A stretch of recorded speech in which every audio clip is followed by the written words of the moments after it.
Hello, I'm Charlotte Taylor. This is my house in the suburbs of London, and I've been here around a year, but I actually grew up in this house from sort of ages 14 to 19. It's changed a lot since then, but it still has a lot of the past of how I grew up with it.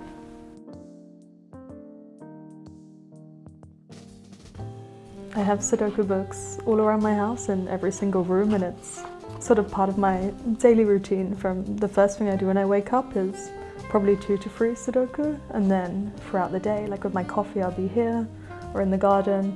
I even have one in the bathroom. My routine is sort of Sudoku orientated. It structures my day, which is a bit sad, but it's my sort of downtime. But then I'm not super good at Sudoku, so I never get too far through it, so I'll just end up buying more and more books and doing like the first 30 pages of each one. I need to stop at some point or just get better at Sudoku, because otherwise it's just going to stack up and up and I'm going to have to start putting them in the loft or something.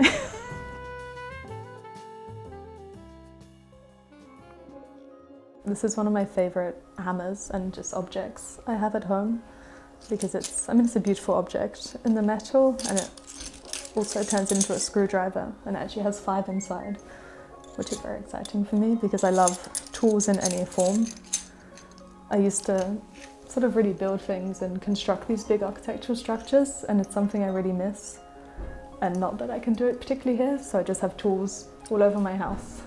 And I even got some wooden tools made which are completely non-functional, but I think it's such a beautiful object. And I have a tape measure upstairs, which is even less functional because it can't measure anything. But it's a strange sort of passion and collection I have. It's sort of like a ready-made sculpture for me, and yeah, they really value them as much as any other sort of objects or design pieces I have at home.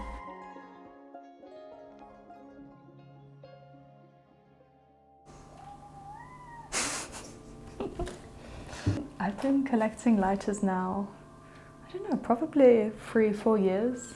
I think I'm a bit of a hoarder in general because I'm collecting more and more things lately. But most of them are from my travels, and it's sort of my first thing when I go to a country that I find all the bad tourist shops and I seek out the most tacky ones I can find. And now my collection is bordering 600, which I think it's becoming an illness at this stage.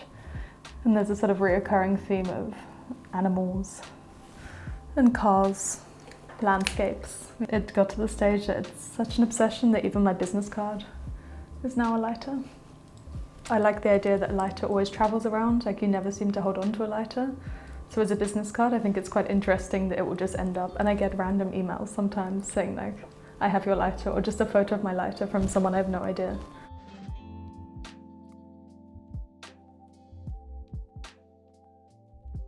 During COVID, I started collecting a lot of carved wooden objects, and mainly off eBay. And this was one of my favourite finds. It's Dante.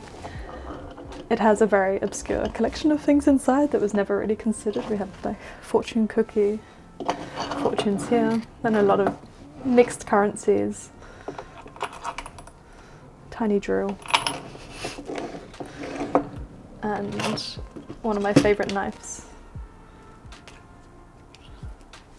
It looks like a lipstick, but it was just like a local sort of craftsman, a hobbyist woodworker who made it. It's not by anyone in particular, but I think it has such a beautiful form and it's so unique, and it's just finished so well.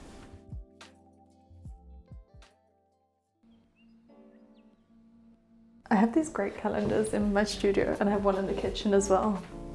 It was when I was in Portugal recently and making some furniture with a gallery out there, and we went to the workshop to see the production, and they had these calendars displayed in the workshop, and the guys there saw me looking at them, and then we asked the wife if we could take them home, and she was more than happy to get rid of them from the workshop. So, and yeah, it does have this very sort of heavy masculine connotation to something that would be in a garage, and I think I quite like that in my space, that it's quite feminine and calm. Then I have these disruptive things that mainly are just here to humour me, to be honest.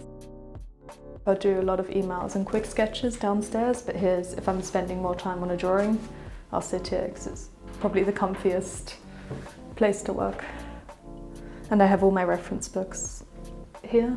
It looks like it's not organised at all, but I sort of know where everything is in terms of art references, architecture, design. Yeah. There's a method to the madness.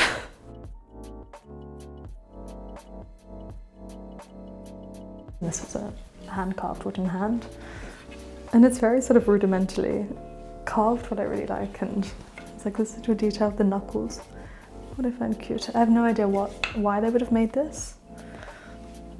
And potentially it was part of I hope it was part of like a human full scale. And I love hands, so it's sort of the perfect combination of things for me to find. I kind of like the crudeness of it, that it's not perfect. I think it's their room more than mine most of the time. I wanted my bedroom to be sort of as minimal as possible because it's quite a small space. So to have my bed really low to the ground, so I just have it on a few touch-me mats. I really like being low to the ground. It stresses me when there's like a very high bed. I think because the fear of like something underneath it maybe, I'm not sure. And I like to have a lot of space above me. My favourite thing is having the blinds because the light comes in and really sort of frames these lines on the wall. Even though there's no furniture, it feels like there's a lot happening.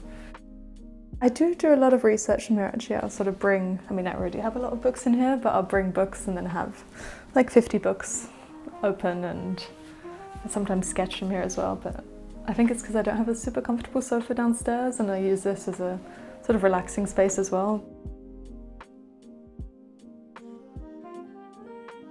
We good, Dante? Yeah. Those are our 7 wonders. Thank you for coming. Bye. The Modern House, selling thoughtfully designed homes across the UK.